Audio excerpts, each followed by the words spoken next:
Welcome back to The Gassing Station, the podcast that ventures into the PistonHeads forums like we have finally ventured out of PH Towers and the PistonHeads studio, because we are at Girardo Co, a place where dreams are made of. Now, our usual co-host, Sam Sheehan, couldn't be here today. Not that he didn't want to, but he's off driving some Chinese electric car or something. But we have someone even better. We have Peter Macalpine from Girardo. Peter, welcome to the podcast. How's it going? Yeah, all good. I think it's been a really fun evening. I think everyone's had fun. Thank you so much for braving the weather. It's we like to say that we can control a lot of things, but the weather probably isn't one that we can do. Hopefully you've enjoyed having a look around some of the cars we've got here. It's been great to chat to all of you, and yeah, hopefully we keep you awake for this one. Thanks. I hope people have been paying attention as well, not been like smearing jam and barbecue sauce all over your lovely cars. But I kind of wanted to start off with a bit of a get to know you first of all. So we're going to just start off with, what do you do here at Girardo? What's your role? So I'm sales specialist, so one of the sales team here. There's three of us that sell cars here. Kind of sounds glamorous. There's a lot of other people that do the real hard work and the real good work here. But I'm one of the three guys that does some deals and sells some cars. So. Yeah, absolutely. And you say it's not glamorous, but you have told me what one of your cars is. So let's start off with what your daily driver is.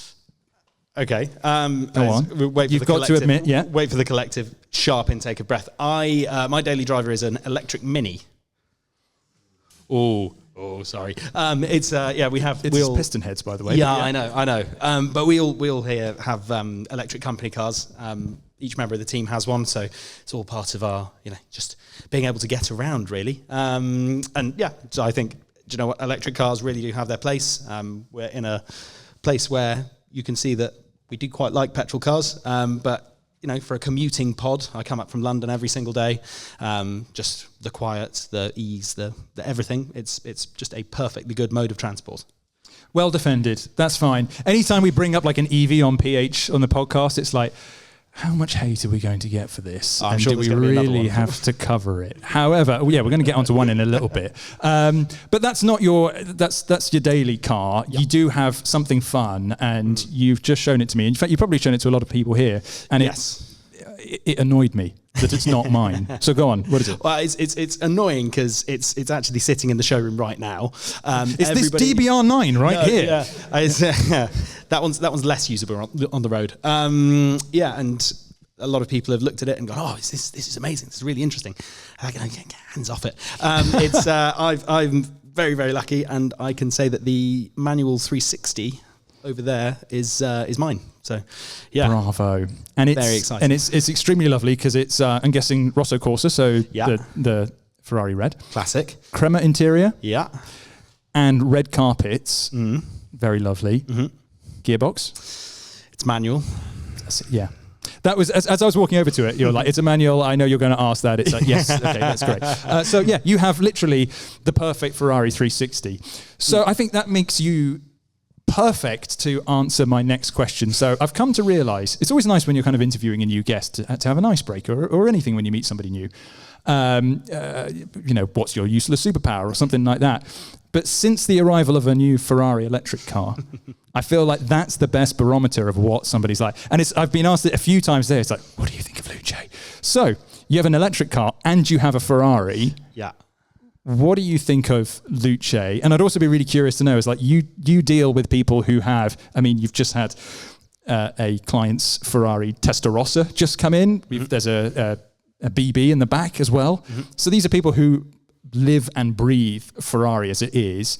So tell me your take on Luce and how your client base are potentially looking at it. Yeah, absolutely. I think, so I always find it difficult when a new car is launched because, especially today, you don't actually see a photo of the real physical car. You tend to see a render, and you do lose some detail and some of the intricacy and the interest in the shape of the car when you see it in a render. I would suggest that Ferrari, I don't know how, be diplomatic here. Ferrari has done the thing to me that McLaren has been doing for a lot of years, which is not really picking a good launch colour, I would say. I didn't think the blue Luce looked. They did do red as well. Yeah, I think it looked better in red. And yeah. they led with the blue car, and I think that made it everyone's criticism. It looked like a bar of soap, so why would you colour it in a bar of soap colour? I would say I'm not the biggest fan of the design, but I mean I was also not over the moon when I saw the F80. I saw the 849 Testarossa on my phone screen first, and I thought it's not amazing, and those cars really surprised me when I saw them in person. Yeah, true. Yeah. So in terms of styling, I will reserve judgment on the car until I've seen it in person. I'm sure it will be better in person than it has proved in the photos. And from the kind of the client point of view, I think there's two types of buyers for that car. One is the person that is chasing the next special project car. So we've had F80, we've had SP3 recently. We all know that the SP4 is in the works, and what better way to make sure you're still up that list than going in and making fluttery eyelashes at your Ferrari dealer and saying, can I buy one of those Luces? I think that's going to be a real thing. There's going to be lots of people going out there. There's probably going to be 500 SP4s. So they've guaranteed themselves 500 orders there. And then I think the other type of buyer is someone that doesn't currently own a Ferrari, that don't have the affinity of the brand that we have. Like, they couldn't walk in here and go, oh my God, that's a 512 BBI, for instance. So I think it's going to be new clients and really, really top clients that buy them. I think us in this room, and I saw the faces when someone said the L word. Everyone sort of go, oh. I don't think it's a kind of a dyed in the wool enthusiast car. Yeah, but I think it's going to be a new client and a really, really top client. And I think it's just further proving that now Ferrari as a brand is moving out of the car space almost. It's kind of transcended the car space, and it is now, to me, one of the world's great luxury brands. So, you can see Louis Vuitton, Moet, Hennessy, like all those groups. Objectively, not all of the designs are going to be for you, but it's still a high-end luxury brand, and I think that means there's something for everyone, right? That was disgustingly diplomatic and extremely open-minded and very, very well thought out. Yeah, I mean, I totally agree. First of all, can I get a hand, actually? Does anyone like Luce? One! Yeah, okay. Unfortunately, I don't have a roaming mic out here to ask you, but I'll talk to you later and find out why. Yeah, I mean, I think so we've got a good selection of PHs out here. Most people didn't put their hand up. My view of it is certainly, I get that. I think, the launch colour wasn't the best. But, we are surrounded here by, and we'll go through some of these cars in just a wee bit. We're surrounded here by some absolutely incredible cars from every single era.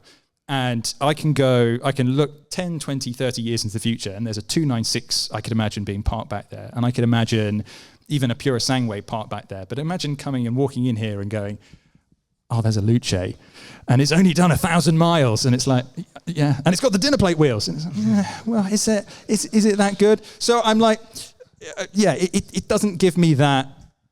It's a Ferrari. It doesn't kind of feel like a Ferrari, but you've definitely changed my opinion because I saw Testarossa in the metal at the first time, and I was like, that's really cool. Yeah, I'd agree. And then wrote some words about it, and people were just like, that's a disgusting car. And I'm like, no, it's genuinely good. So I'll reserve judgment for now. No, I'm not really a fan.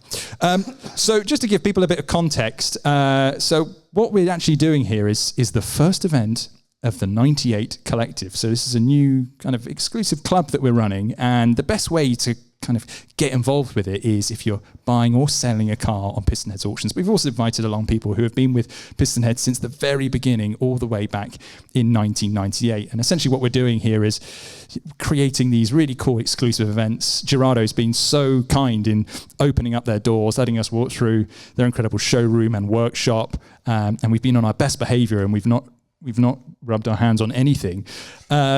But yeah, it just means we're looking to hopefully do a few more of these things in the future, and just, best way to get involved, buy and sell on PistonHeads auctions. Now, before we get into Girardo, let's talk about the cars that we've got around us. Now, I know that some people have been on a tour, but just for the listeners at home, we are surrounded by cars that make me so weak. Let's start off with the thing that's parked right next to us. Probably the most expensive car in this room, and the one that I nearly bashed with a table at least 3 times. So, talk me through, what's this? The white and green car. Let's put it in simple terms like that. Yes, the white and green, the Alitalia Lancia Stratos. Yeah, you're right. It probably is. It's one of the two of the most expensive cars in here, I'd say. Okay. That to me is basically peak rally car. Yeah. I don't think there is a rally car out there that is more special, more iconic. Sadly, more copied. Yeah. But yeah, that's it. That is the Alitalia Works Lancia Stratos that Sandro Munari drove at the 1977 Lombard RAC. Jesus. That is it. That is absolutely it. Just a phenomenal thing. Yeah. Absolutely, absolutely amazing. With corduroy seats. So so this is a full Alitalia. Sorry, I get really excited by that. But yes, it's a full Alitalia Stratos. From what I understand, there were only 6 of these produced, I believe. They're hyper rare or extremely... Few more than 6. So the nice thing with a Group 4 Stratos, as this one is, if you are having an Alitalia car, that was a car that, as a shell, was taken off the line at Lancia. All of the other cars were built as road cars and then went to the privateer teams. So you can say this is one of the very, very few Group 4 Lancia Stratos that was ever born that way. So the ones that you see kind of in other liveries, chances are they're either former works or just a road car that's been adapted into a rally car, right? Generally, they're cars that started life as a road car. They may have only been road cars for a day, a week, a month, and they went to a rally team and then got built up to Group 4 specification. Yeah. They're known as sort of the privateer conversion cars. But yeah, that is it. That's how it starts. It's the proper old school days of where it's like, you have to build 200 of them, and it's like, yeah, we sort of did. So there aren't 200 left, that's for sure. Well, yeah. The biggest one of those is the biggest car. Hilarious story about the build numbers is the S4. That's the famous story of, well, we'll make a few and we'll make some. We'll put them in a car park. The FIA and people come in and you show them around and say, very good. Yes, here we are. There's 50, 60, 70 of them. Great. Should we pop for lunch? Go and have a long lunch, a lot of wine at lunch. And in that time, the cars move to a different car park. And then you go and look at them again. And then, then they built 20 Group B cars of those. So, yeah. Yeah, not many of those remain at all. So, so for the listeners at home, we have over my left shoulder another green and white car, actually. Another green and white car, but it's the toe tip liveried Delta S4. I sat in this earlier like a 5-year-old boy, and I was so excited and also terrified because not only do you sit on the fuel tanks and the actual kind of like just touching the roll cage, it's like it's made of plastic. It's just nothing. It's just kind of guttering that's just been strapped on there. There's nothing to it whatsoever. Yeah. The interior is like that of a space shuttle, of where it's futuristic but also horrifyingly basic, and the doors are like shed doors. There's just nothing to it. Yeah, incredible. But that was a Martini prototype, right? Yeah. So very good. You've been doing some reading. So Martini prototype. Some amazing photos of that car testing in the snow, which is just, when you think of that thing, especially if you've experienced it from behind the wheel or in the passenger seat, the idea of putting it on snow is terrifying. It was Martini test car, and then that is it in its Costa Smeralda livery, where it was rallied. Yeah, absolutely, and not shunted because it's in incredible condition. Yeah, exactly, or repaired really well. So some other things though. So it's not just rally cars. We also have. Well, yeah, talk me through some of these ones. So I see a DBR9, I see a Countach, and I see a RSR, Porsche 911. Yeah. So basically, we'll go across. So we'll start with the 458 over there. Mm-hmm. Do exactly the opposite of what you've just done. Yeah, thanks, mate. So that is one of the very, very rare 458 Italia GTEs. That is a full, full works as works as those cars get. Is an AF Corsa car, which was basically Ferrari sanctioned, Ferrari approved works program with all of the Ferrari drivers. That car has done 24 hours of Le Mans. The first year as a pro car, and the second year it was an AM car, and it got GTE overall pole, with Sam Bird driving. Just a phenomenal car. 2 seasons of WEC, Ferrari Classic A certified, restored by the people that raced it. The crazy thing about those GTE cars, so what they race at Le Mans now is GT3, and they're much more production car based. So the engines are what you get out of a production car. I still think those were potentially production engines, but they sound nothing like them whatsoever. Yeah, crazy. So I remember there was a race at Brands Hatch several years ago. It was a Blancpain GT race, and they had like a historics or modern historics race that was going on beforehand. And they had one of those driving around. It was a full GP circuit. I could hear that thing the other side of the track. It was so flipping loud. They sound like Formula One cars, but it was basically looked sort of like a 458, but everything about it was a racing car. Yeah, exactly. And that's the very last Ferrari endurance racer, I think. Let's not count our chickens too much, but it's the last Ferrari endurance car that came with a naturally aspirated engine. Oh, yeah. 488 after that was turbocharged. 499 is now turbocharged. 296 is turbocharged. That's nearly as good. So it sounds amazing. I remember seeing those. I went to Le Mans, not when that car raced, but a couple of years after. And I think that is just one of those great eras of GT racing, because you'd sit at the top of the pits, the cars would come past, and you'd be able to shut your eyes and tell you which car had come past. You'd have the scream of that car, the howl of the 911s, and the crazy V8s that were in the Aston Martin and the Corvette. They were just so good. I think that's an era that we'll look back on very, very fondly. Yeah, unfortunately, I missed out on a lot of that. I kind of started going when everything got really turbocharged and efficient, and it's like, oh, great. It's still exciting. Didn't have to wear earplugs, at least. Yeah, exactly. At least I have my hearing. But yeah, anyway, so that's not the only, obviously, GT car that we've got. Again, you've ignored the ones that I was talking about. And let's go for the DBR9. We can go to the DBR9. Yeah. That is a Works DBR9. So phenomenal car. This is basically now it's kind of the ultimate racing tool if you want to go and do Peter Auto's Endurance Racing Legends. So fundamentally, the car it depends who you speak to. Fundamentally, that car started life as the 550 Pro Drive, and that's kind of the child of the 550 Pro Drive. It has that amazing V12, kind of similar chassis, and the DBR9 as a car went on to win 2 Le Mans 24 Hours in class. So they're very, very special, very, very competitive things. That car is in a really cool livery. It was celebrating the 100th year of Pirelli in racing. So that's why it's got the cool number 100 on there, and the zeros are actually like tyres. So yeah, brilliant car. And that car last year did Le Mans Classic with the current owner. So yeah, we're going to get onto something like that in actually a little bit, but I love seeing that now. I've yet to do Le Mans Classic. The first year that I was at PistonHeads and we went to go and do it, I had COVID annoyingly, and then I've not been able to go since, which is really annoying. So I must get out there at some point. We've got racing cars here, but a little bit further back, there's a really nice 360 over there, actually. No one look too close. Don't go near it. But either side of that, you've got V600? 550, right, yeah. Okay, yeah. V550, so amazing. I was bestowing the virtues earlier, wasn't I? It's an amazing big V8, supercharged, really, really cool thing. And I kind of describe it, because if you describe what a car's like to drive, it's really difficult unless you give a comparison, right? So if you said, what's it like to drive? And I just said, really good, that doesn't really help us. So I'd say if you have a scale, let's make up a scale for today.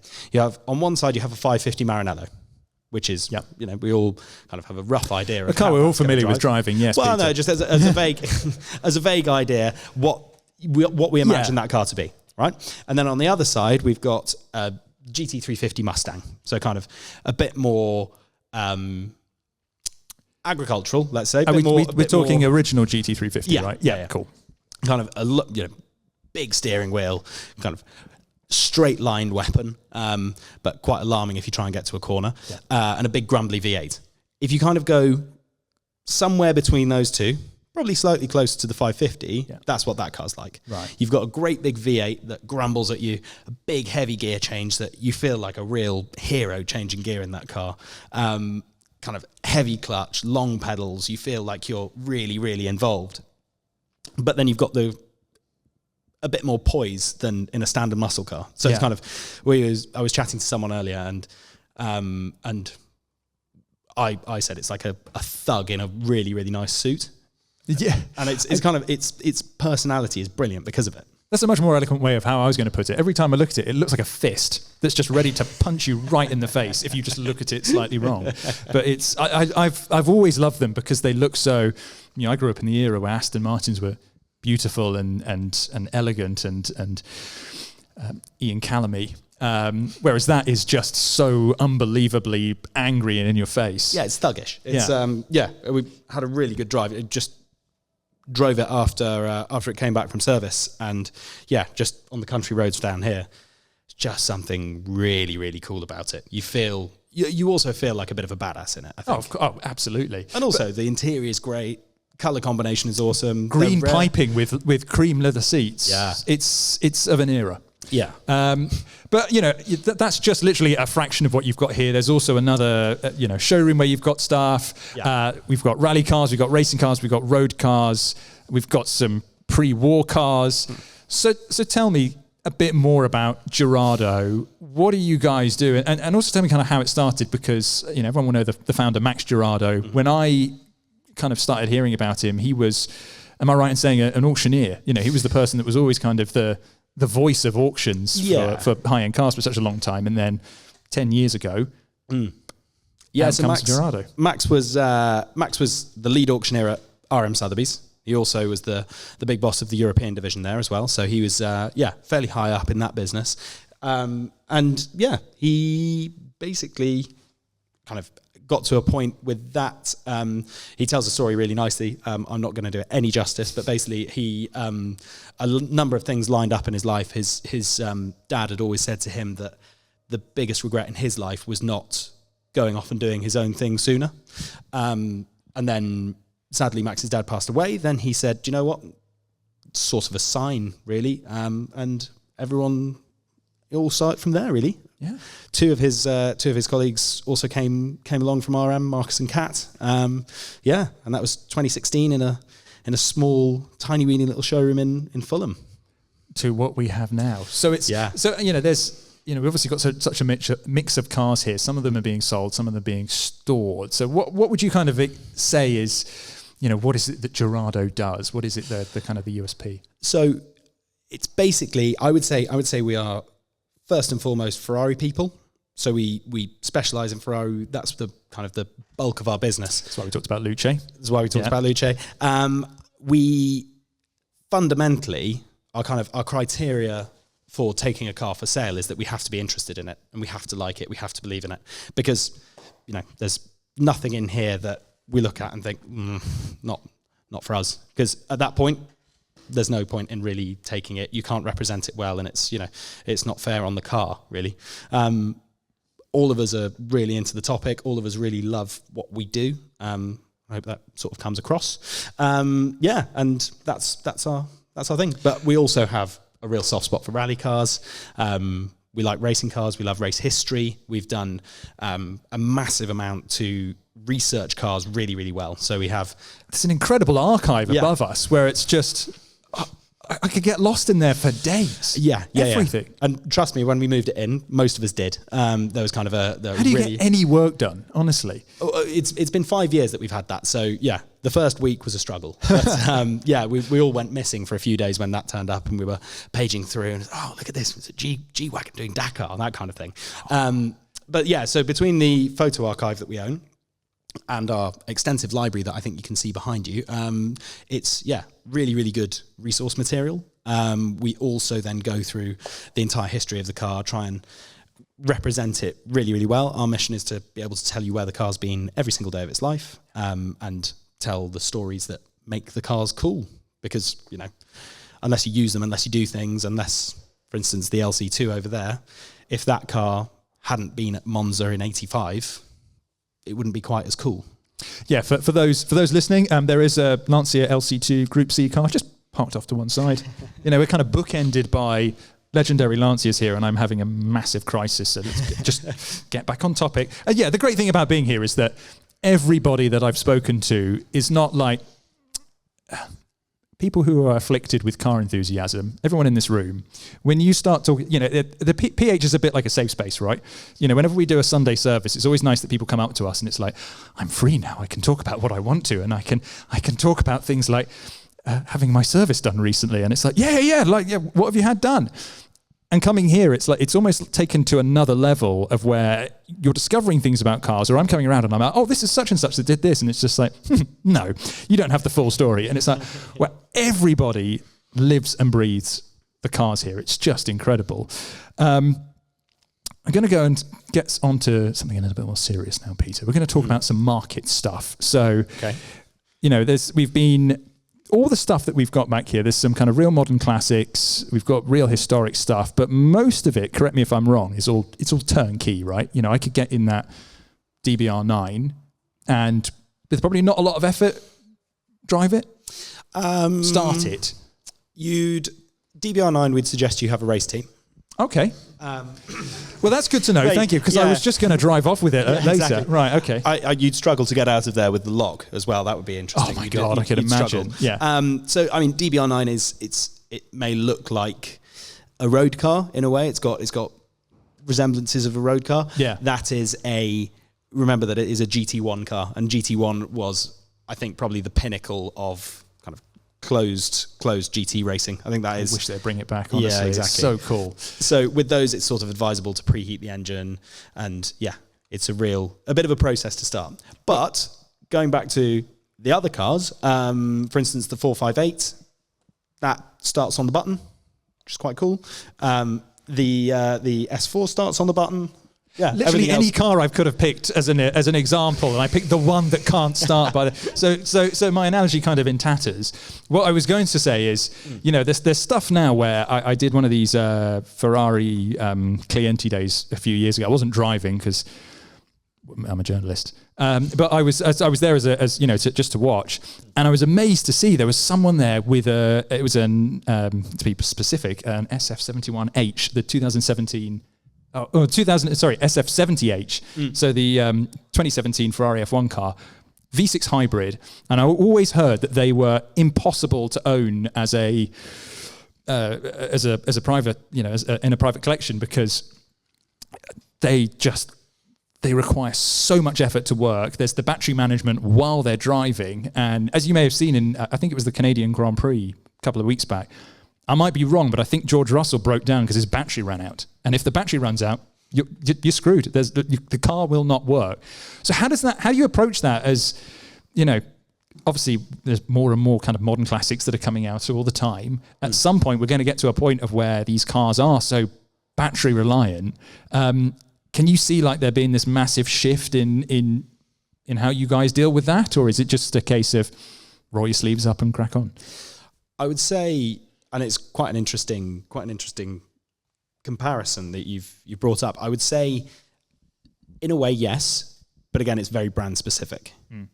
I would say if it is a Ferrari, for instance, like the SF70H, that is still being looked after, still being run by the Ferrari factory. Yep. You can't really buy a Ferrari Formula One car and not have it with their F1 classic department called Corsa Clienti, because they know exactly what to do. They will run it for you. You never really take delivery of it. It can live at Ferrari, and then it's ready for you to drive when you turn up, which I think is brilliant. They're going to do that with the 499s as well. Yep.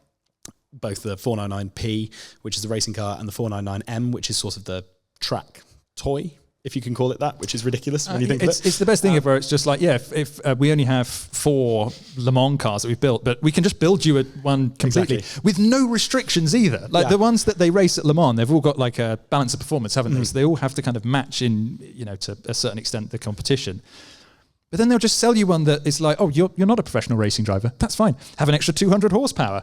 You want fewer driver aids? That's fine. Just turn them off. Somehow doesn't make drive sense, around Imola. Yeah. Yeah. So I think, as we say, we're getting to these Le Mans hypercars, hybrid hypercars. I think, yes, you will be able to run them in the future. Give it 10 years. I think the 499s will absolutely still be supported by Ferrari. Whether there is going to be a program for Aston Martin, whether there's going to be a program for Cadillac, for BMW, at that point you are a little bit beholden to what the manufacturer does. I think because of that in the long-term future of them, there's definitely going to be a real difference between a Ferrari and the others. But then, yeah, if you have one of the Valkyries, you could have that as just something amazing, a bit of furniture in your garage if you are that well heeled. And yeah, I think they will still have value. The nice thing about these racing cars, specifically racing cars, is that they have done something. So you can then, even if you can't use it quite easily, you can still say it's done something. It's a good point. It's something that you could definitely have in your living room and be like, wow, this competed at Le Mans, doesn't move, battery's completely wrecked, and it's bricked, but it looks fantastic. It's up on bricks. The other thing is that, it's obviously quite hard to take your Le Mans hypercar to Cadwell and take it for a spin. But things like, you've got a Valkyrie over there, obviously very contemporary, it's all working fine. But again, there is a hybrid element to that. And I've heard, I was lucky to have a look around the Maranello last year, and they're building a whole division dedicated to upgrading the batteries in LaFerraris. Yeah. Because it's, again, once they're dead, it's not the best thing. So is that something that you guys have to, let's say if someone comes to you with a P1, which is now a 13-year-old car? It's crazy, isn't it? Jesus.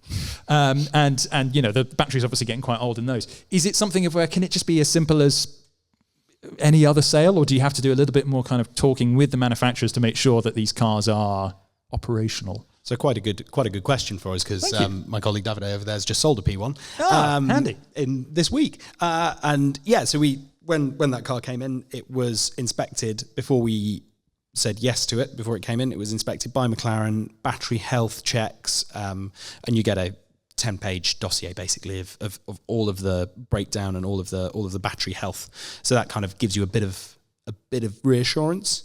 The nice thing is that I think they understand the brand of these amazing hypercars. You can see that obviously LaFerrari, they're developing new batteries. If a LaFerrari battery goes wrong, it's nearly £250,000 to get it sorted. Everyone looks quite uncomfortable now. And yeah, so now if you get a new bit of battery technology that you can plug and play in a way, that's really great. They are protecting the value of their kind of heritage models. McLaren are developing Gen 2 batteries for P1s now, cool. that are kind of sort of derived from the Artura. So yeah, there's lots of kind of good view from the manufacturers that they're looking after the previous hybrid cars that they've made. Because when the LaFerrari came out, when the P1 came out, it's a very different battery technology to now, for instance. Oh, absolutely. There was a game we played when Luce came out, was how many Ferraris could you get for the cost of a Luce? I think we managed to find 6, and a good 6 as well that we could get. So here's a game to play later. You've got 250 grand. Instead of spending it on a LaFerrari battery, what can you get? How much can you get? Or maybe just have a wander around here, and if there is anything for 250 grand, you might be able to buy that instead of a battery, and you can actually drive it and replace the battery for less than £250,000. At the other end of the spectrum, we've got the stuff that's, vintage, pre-war stuff, or even kind of stuff from the 1960s that I would say maybe bordering on kind of vintage at some point in the next 10, 20 years. Pre-COVID and during COVID, values for that kind of stuff just went through the roof because everything went through the roof. Are you noticing now there's been any change in that market? Because the way I've always viewed it as people of a certain age, they get to a point of where they've made some money and they've gone, I really want the car from my childhood or whatever. That is a 250 GTO or a 288 or whatever. I want to go for that. Whereas we see now, things like it's unfortunately, it's all the stuff from my childhood, McLaren F1, Ferrari F50s, all the people that have got to my age and are making a lot of money, not me, and are now able to buy these cars for considerable amounts of money. So is there a shift of people kind of less interested in some of the kind of 60s and pre stuff? Or? Yeah, it's not exactly less interest. There are still definitely people out there that are looking for a short wheelbase, a great 275. The nice thing is there's always someone for these cars. So if you have a 300 SL Gullwing, a Miura, a 275, a short wheelbase, there is someone that will be looking for one. And there's enough of those cars that they keep trading, so they remain liquid, and there's results, and people see that the market's still turning. I think the new money that's coming in, there's a lot of AI money coming now. People that are making a hell of a lot of money from from AI, right? Okay, yeah. No, it's not fake Not money actual, coming in. right. But people that are selling AI based businesses and tech businesses. They tend to be a bit younger. They are at the very beginning of their collecting journey. So, as you say, you pick the thing that was on your bedroom wall, the thing that you really wanted in the first place. So you see, again, Enzos, F50s, to a lesser extent, 288 GTOs, F40s. Then even Murcielagos have exploded in values, Diablos as well. So they're all getting really people are getting excited about those. I do think that there will be a point where people have an F40 and a 288 and maybe an Enzo, and they say, okay, fundamentally, these cars give me a fairly similar experience. I want to find out why Ferrari is so special, why Ferrari is so cool. Same with modern Mercedes, all that kind of thing. And then they'll start working backwards and then start researching, reading, getting into it. And that's how all of us got into the older cars in the first place, I think. So, yeah, at the moment, we're in a kind of a bit of a youthful market. You can see that with the price of some of the more... All of my favourite cars. But ruined. Like, even now to the point where 458 Speciales are getting on for £600,000. Oh, yeah. I remember hearing, the 458 for sale, 458 Speciale for sale, it's 450, and I was thinking, no, you're insane. And that was 6 months ago. So there's, definitely a trend that way. Yeah. I also think that with kind of the global economy almost, there is a bit of uncertainty, some places that you don't really feel too safe putting your money with the world as it is. And I think that if you can say, okay, there's 272 288 GTOs, they're not really going anywhere. They're all kind of roughly quite similar. You pick your mileage and then you've got almost an investment class of its own there. So you can bet some money there instead of investing it into the stock market, investing it into crypto, which is interesting. But yeah, do it that way. Yeah, all stuff that I've learned, and very handy if you have that sort of capital to play with. If you don't, however, this is one that you came up to me earlier and you were like, I might need to do a bit of research on this. Don't expose me now. Yeah, I know. Have you done your research? I have. Okay, well done. Right, so I can ask you this question. Okay, great. So I was very kind and I gave you some questions beforehand because I didn't want to trip you up and be mean. But I did ask you this really, I thought would be very straightforward one. But you said when I go home, I don't spend the whole time looking at the classifieds, which made me feel like such a saddo because that's all I do. I spend all day on PistonHeads and then spend all day all evening looking at classifieds. Yeah. So exposing my sadness, I said, let's say you've got 10 grand to play with anything that springs to mind that you think would be right at home, parked outside Girardo HQ. So firstly, it makes it sound like I need to do more homework than anything. But pretty much, yeah. Basically. I was having a look, and there's a couple of things that sort of stood out. I picked two, which is probably not helpful because it means I'm being indecisive again. I think if you want a nice open top sports car, I found I was obviously on PistonHeads. Got to look on there. Thanks, mate. And just under 10 grand, I found a really nice looking Boxster, 2.7 Boxster. Yeah. Gen 2, really nice looking car. I think that's kind of a thing that would be at home here. If there's something interesting and kind of more normal, interesting road car that turns up here, you do tend to find that if it parks outside and you look back at the office, there's kind of people looking out of the windows. Oh, that's quite cool. And then I quite predictably went for a car that I used to own. For just about 10 grand, you can get yourself a nice Clio Cup 200. I thought Clio was going to appear on there, and I hoped you would because it's always a Porsche. And whenever we do these kind of like challenges on PistonHeads where I have to say like I put Porsche bands in, because it's like the obvious answer is a Porsche Boxster of some kind. Yeah. So thank you for being indecisive, because then you gave me something that was a little bit different. So I think a Clio 200 would look. So that's the last naturally aspirated one, right? Yeah, correct. Yeah. Any particular colour? I could love the green. Yeah, alien green, Recaro seats. Yeah, absolutely. Basically the one that I used to have. I do miss it. Oh, you had the Recaro too? Yeah. Oh, very nice. Yeah, exactly. Well, you got 360 now, so, you know. Well, yeah. Silver linings and all. So what we usually do on that note, on the gassing station is, so it's me and my co-host Sam Sheehan will do a buying challenge. So we'll go through the gassing station and we'll have a look through the buying forum, find someone who's needing some assistance, and then we give them some assistance that is usually absolutely rubbish. This one didn't come through the forum. It came through other means. It's from Anonymous, and it's totally not made up. And it says, I'm looking involved to get in historic motor racing and understand I'll need to buy my own car to do so. I don't especially mind what era, but I want something that can compete in historic events across the world. I don't want to just sit and look at it, because that's just depressing for everybody involved. On that note, I will also need a road car to travel to and from said events. I don't really care about putting miles on it, but I'd rather it didn't expire on the way to Le Mans Classic, etc. Conveniently, I have recently come into a substantial amount of money, so much so that I don't really feel it necessary to set a budget. Well, that's so convenient. It's amazing that came through just days before coming to Girardo. Funny, isn't it? Where a lot of things are listed as POA. So I thought, let's screw the budget. And this person says let's screw the budget and find something. So what we've got to do is we've got to find a car that can do classic motor racing and a road car, which is pretty easy. So you're more familiar with this place than I am. So you're going first. What do you think? And explain your choice as well. I think whatever we do, we should have a link between them. Have the link between the road car and the racing car. Nice. And this entirely not made up person hasn't told us their skill level. Because you could start off. They have money. It doesn't matter. Okay, good. Well, yeah.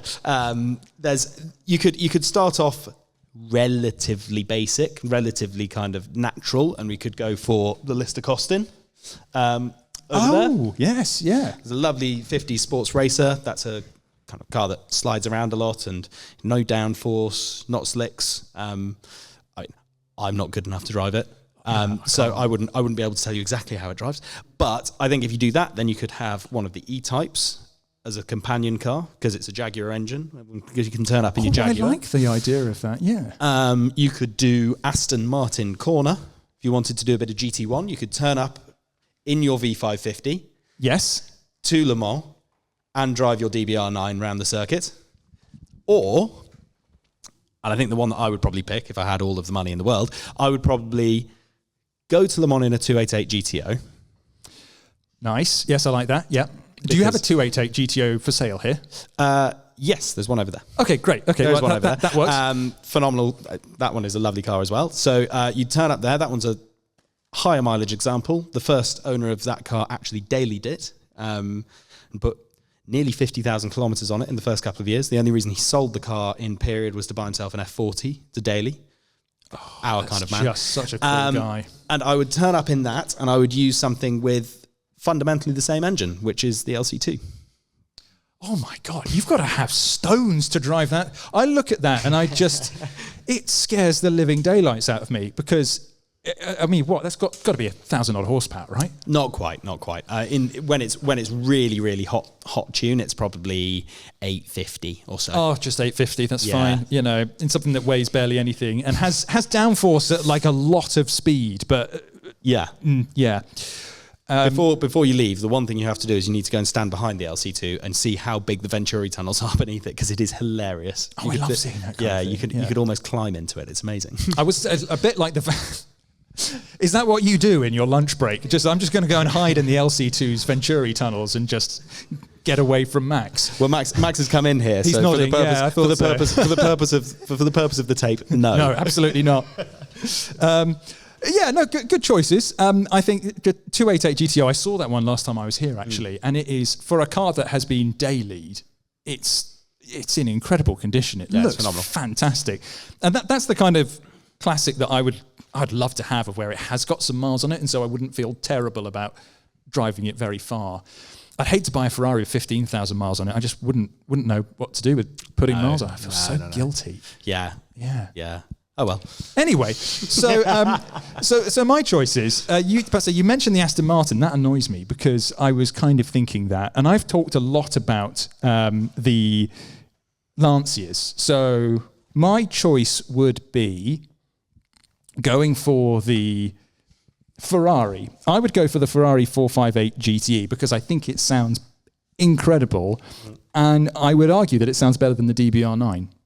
It is such a phenomenal. I know. There's a lot of. I'm sorry, Max. I'm just saying it. The noise is just ridiculous. It sounds so good that I almost mistook it for a V12 F1 engine, because it has such a broad array of sound to it that you just don't expect from a V8. It is incredible, and it's turnkey. Seems like the DBR9 is actually quite challenging to run, and I'd need a race team, and I'm not made of money. Mr. Anonymous is, though. So, yeah, I know, but I'm just, look, he might want to spend some money on some other cars that you've got. You could do like a package deal and be like, well, you can go and get that. Oh, by the way, I'll throw the DBR9 in for a couple of extra million.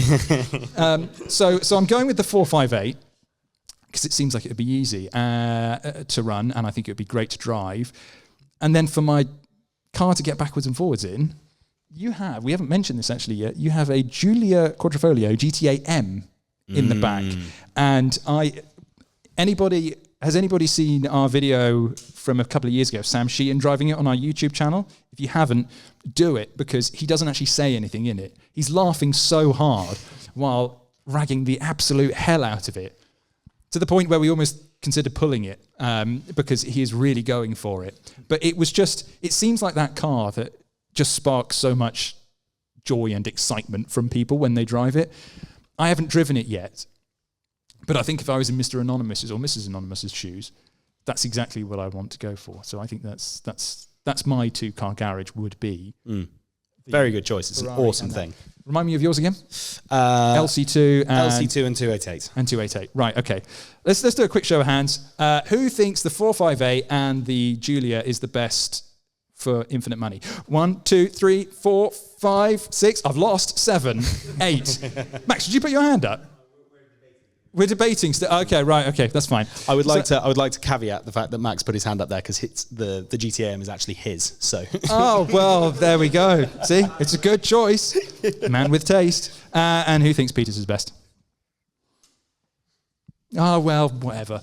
That's gone quite well. So, I'm not going to tell people what the result of that is because they can't see, because it's a podcast, unless they watch it. But what you can do is, if you're listening to this on Spotify, we do a little poll, so you can choose my choices or you can choose Peter's choices, and then I can send him an email in like a week's time when I got the results. If I win, and if I don't win, then he'll never hear from me ever again. Now, obviously, we've got some incredible cars here at Girardo, but we also have some incredible cars on PistonHeads auctions, which is one of the reasons why we've got some people here today. So make sure to check in on there, because we've actually had some really, really, really good cars recently. Stuff that probably wouldn't be totally out of home here. We've had a 911 Carrera 3-litre racing car that just sold that was absolutely incredible. We've had a Huracan Performante Spider.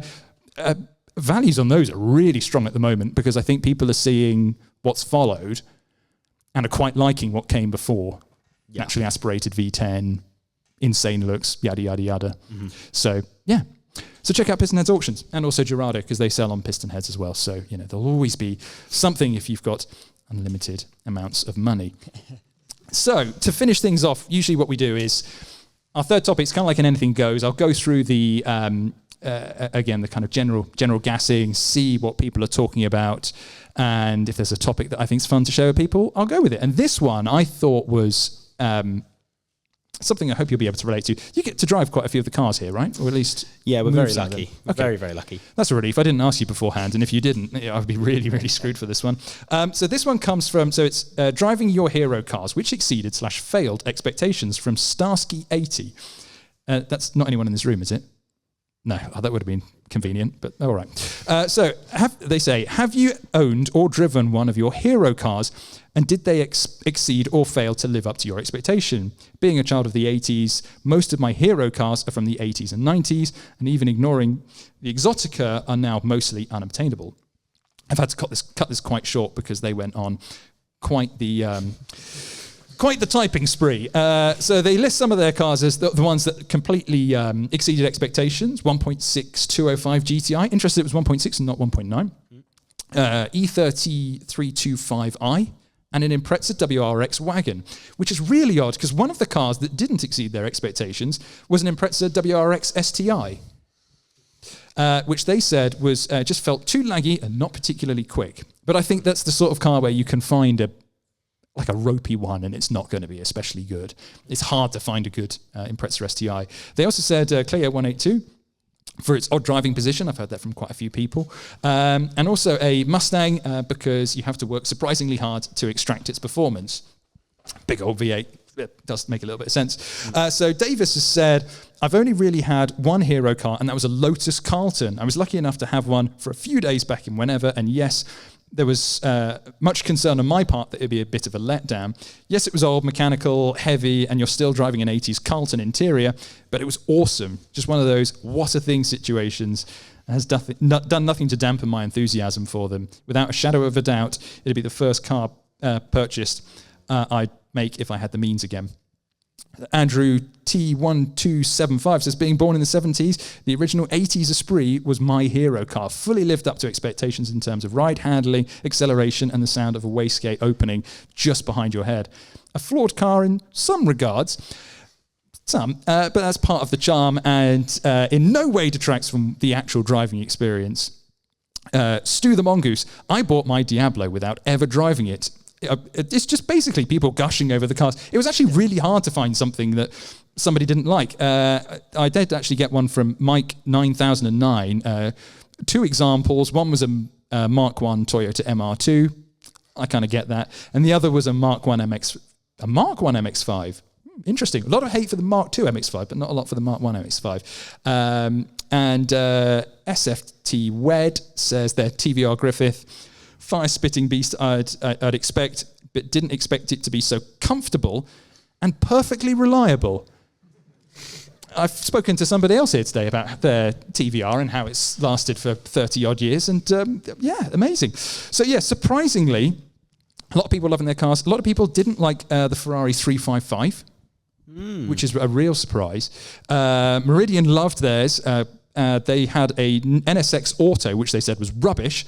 But then they had a 2005 NSX that was with a manual, and it was fabulous in every way, although they then said it was overhyped, which I disagree. I think a manual NSX is incredible. So, Peter, you've had access to some incredible cars here.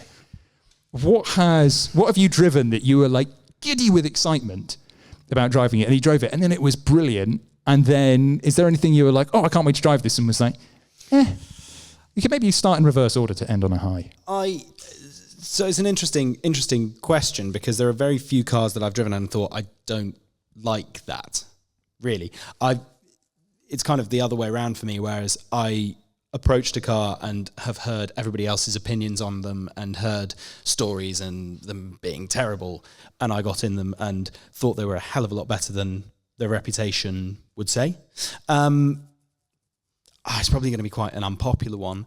We love unpopular opinions. The one that I wasn't... don't get me wrong, it was still a great thing to drive. It just, for my expectations, I think it fell a little bit flat, was the 2004 Ford GT. Oh, a lot of people love those. They are... And they're going up in value a lot now, aren't they? Yeah. I don't know, just something about it. I couldn't put my finger exactly on what it was, but something about it I just didn't especially like. Sometimes there are cars that just don't click in the way you would expect it. Exactly. Controversially, I had it with a Cayman GTS 4 litre, where I've said this in the sanctuary of a podcast studio. I regret that there's an audience in front of me now. I drove that and I was like, oh, it's a brilliant car, but it just didn't. Yeah, I didn't love it in the way that a lot of people rightly do. Yeah, there's some that you connect with and some that you don't kind of gel with, and that didn't really grab me. I can see Max staring daggers at me because he had a Ford GT for a long time and he loved it. I would say there's and then to kind of go on to the ones that I heard reputations about. Like you hear reputations of kind of the classic Lambos being really, really tough things to drive. Oh, yeah. Again, the ridiculous state of my job. One of the first really special cars I ever drove was a Miura, which was a good day at the office. Yeah. I was 21 years old. Oh my God. What an amazing insurance policy they have here. Yeah, I know. Well, it wasn't on the road. So I think we could be a little bit cute with it. And I'd heard things about classic Lamborghinis being heavy and slow, tough gear changes, heavy pedals, all that kind of thing. And I thought it was just incredible. I thought that was absolutely amazing. Same thing the first time I drove a Countach, Countach has a reputation for being incredibly heavy, and they're quite small inside. So once I'd finally got myself in there, it took a little bit of time. I went out and drove it, and I thought it was absolutely awesome. The one that I would probably say I was really giddy with excitement, and I went for a proper drive, and it sticks so hard in the memory, is an E46 M3 CSL. Oh, they're so good. So good. So good. Just don't flat shift it, but it's so good. Yeah, exactly. So we just moved into this place. We were selling a car, and I needed to go up to North Wales to go and collect a history file. Yeah. There were lots of people out in all sorts of different cars. There was only 2 cars left here. Max said, "Can you go up and get this history file?" I said, "Okay. Is there a car I can take?" He said, "Well, there's either the Giulia, his Giulia Quadrifoglio, which is an awesome thing, but it's left-hand drive, and there were some tight roads in Wales. And I thought that's going to be a headache." And he said, "Or just take the CSL." I thought, oh well, there's only really one answer here, isn't there? And yeah, right up to the top of North Wales, nearly to Anglesey and back in the day in that car. Amazing. And that is just the most amazing car. That, and for one of my life missions now is to own one, because it's so good. I agree. I got really lucky to drive one for the first time last year, and my dad had an E46 when I was growing up. Not a CSL, but just a regular M3. So it's that kind of boyhood dream car of where you're like, is it going to be as good as I think it is? Yeah. And then you get in it, and it's like, I almost get a little bit emotional driving it, because it's like, oh, it is everything that I hoped it would be. Like it was such an incredible car. Just for what it's worth, mine were, on that day I also drove an E30 M3. And I think the one that BMW has on their heritage fleet maybe isn't the best. It's a Roberto Ravaglia edition. And it's like, it's really cool, and it's an incredible piece of history that you're driving, but it definitely is, you've got to work it hard to really get something out of it. And you're trying to like drive it relatively spirited through a corner, and you're just being thrown all over the place, because it's quite soft. Doesn't feel like the DTM car I think that you expected to. And then the 46 was incredible. But the one that really stands out of like, it's burned into my memory of like, this is so much better than I thought it was going to be, was I drove a Cigaris. It was my first proper video for PH. And so it was like, God, this is a lot of pressure. People are going to like me, and are they going to like my opinions on this car? And you drove it. I drove it, and I was like, it's so unbelievably well engineered. Like the dash fell off. Actually, when I closed the door, that wasn't so good. And they were saying, like, it had 99,000 miles, and it's in incredible condition. And then slam, the door. Apart from the dash falls off. But otherwise, you've got this beautiful, like, long accelerator pedal, beautifully long brake pedal that's just full of feel. The noise is incredible, and while it's alive, it's amazing. And it's one of those experiences where you're like, there's nothing that really replicates the TVR experience now, before or since, and so it'd be great to have them back, which will never happen. But that definitely was like incredible, burned in the memory. But I'm hoping to come back here one day and maybe with my editorial hat on and drive one of these things, and hopefully have some more memories burned in. So Peter, thank you very much for coming on the Gassing Station podcast and speaking in front of all these lovely people. Max and the rest of the Girardo team, thank you ever so much for having us here. It's been such an awesome evening. I hope you've all enjoyed it too. If you like the podcast, please leave us a like and maybe some nice words. Just helps us get the Gassing Station out to more people. Peter, anything you'd like to end on? Anything that comes to mind? I just, on the last, as you were saying about your TVR experience, I remembered another one that we were very lucky to do. So I think those first drives are amazing, and the first time that you get to experience it is amazing. But if you've got a mate along with you as well, I think that's quite a cool thing. And Alex and I, Alex who runs our media here, Alex and I were stood in the courtyard, and there was a F40 that was out on kind of a little bit of a shakedown, a little bit of a test, and it came back round, parked up, and one of our colleagues who was driving it said, "Yeah, that's a good one. You boys should go and have a drive in that." And you think, oh, okay, childhood dream. Here we go. This is it. This is the moment. I went first. Alex came in the passenger seat with me, and we were going along. And the first time that turbo kicks in, the way the horizon comes at you, the way that the windows, what you see out of the windows speeds up quicker than you can ever imagine. The whoosh when you come off the throttle, that was absolutely amazing. And you told me that I couldn't swear on this podcast, so I can't tell you what Alex said when he drove it. It was something me, as we were driving along the road. And as we came back up the lane, parked up, switched the car off, and there was kind of that little beat of silence. We looked at each other and just laughed. We cackled. And we sat in there for a good 2 or 3 minutes just giggling like children. It's funny. That's it. That's the moment. The first time I met Alex, it was pretty much the first story he told me. And there was that giggle of excitement, but also of like, thank God I survived. Thank God I brought it home. I brought the car home in one piece with just a slight granule of PTSD. A wonderful, what a great way to end the pod. And on that note, I'll see you next Tuesday. Thank you everybody for coming out, and big up for Peter. Thanks guys.